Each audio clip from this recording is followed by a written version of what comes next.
بودكاست. حدوتة قبل أهلا يا صحابي، وحشنا أحكي لكم حدوتة جديدة. الليلة دي أنا جاي لكم بحدوتة مختلفة وفيها قيم ومغامرة، حدوتة نورة والرحلة المذهلة. قبل ما نحكي الحدوتة حابب أفكركم إننا نصلي لربنا ونشكره على النعم الكتيرة اللي هو اداها لنا، وكمان نشكر أهلنا على حبهم ودعمهم لينا. جاهزين نحكي الحدوتة؟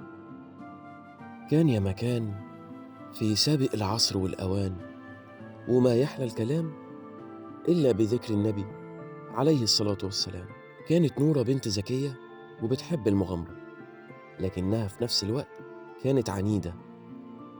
دايما كانت فاكرة إنها عارفة كل حاجة، وده كان بيخليها ترفض نصايح الناس اللي حواليها، حتى نصايح باباها.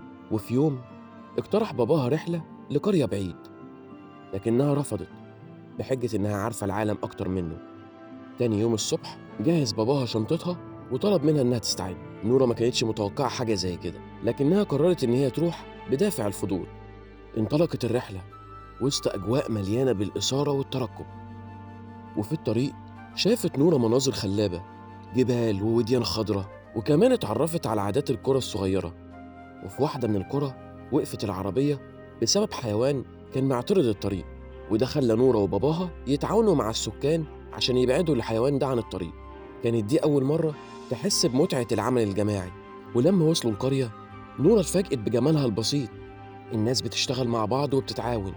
اتعلمت نورة ركوب الحصان، وكمان اتعلمت إنها تحلب البقر وتزرع الخضار. حست باختلاف كبير بين حياتها وحياة أهل القرية. وفي يوم من الأيام قررت نورة إنها تستكشف الغابة لوحدها برغم تحذير باباها. وهي ماشية اتفاجئت بحيوان بري صغير كان متعلق في شبكة. حاولت تحرره، لكن اتعلقت هي كمان. بدأت تخاف وتندم عشان ما سمعتش كلام باباها. بعد ساعات من المحاولة سمعت صوت باباها بيناديها، ولما لقاها خرجها من المأزق اللي كانت فيه وحضنها بقوة وقال لها: يا نورة، المغامرة جميلة، لكن بتبقى أحلى لما يكون فيها حكمة واستعداد.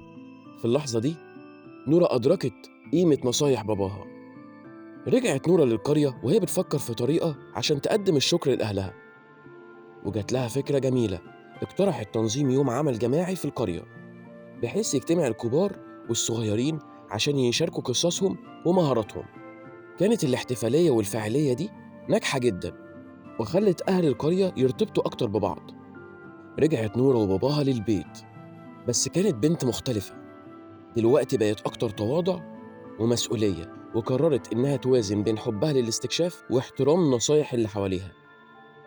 وفي يوم من الأيام خططت نورة لمغامرة صغيرة مع باباها عشان تثبت إنها اتعلمت تمزج ما بين الشجاعة والحكمة. توتة توتة خلصت الحدوتة. القصة دي تعلمنا إن العناد ممكن يودي المخاطر، بس التواضع وسمع رأي الآخرين بيفتحوا بيبان المعرفة. القصة دي كمان بتعلمنا أهمية العمل الجماعي وقيمة الخبرات اللي بننقلها لبعض. يا رب تكونوا انتوا كمان استفدتوا من القصة، وعاوزكم تشاركوني وتقولوا لي استفدتوا ايه من القصة دي. ما تنسوش اللايك والشير عشان الحدوتة توصل لناس أكتر، ونتقابل في مغامرة جديدة. أحلام سعيدة.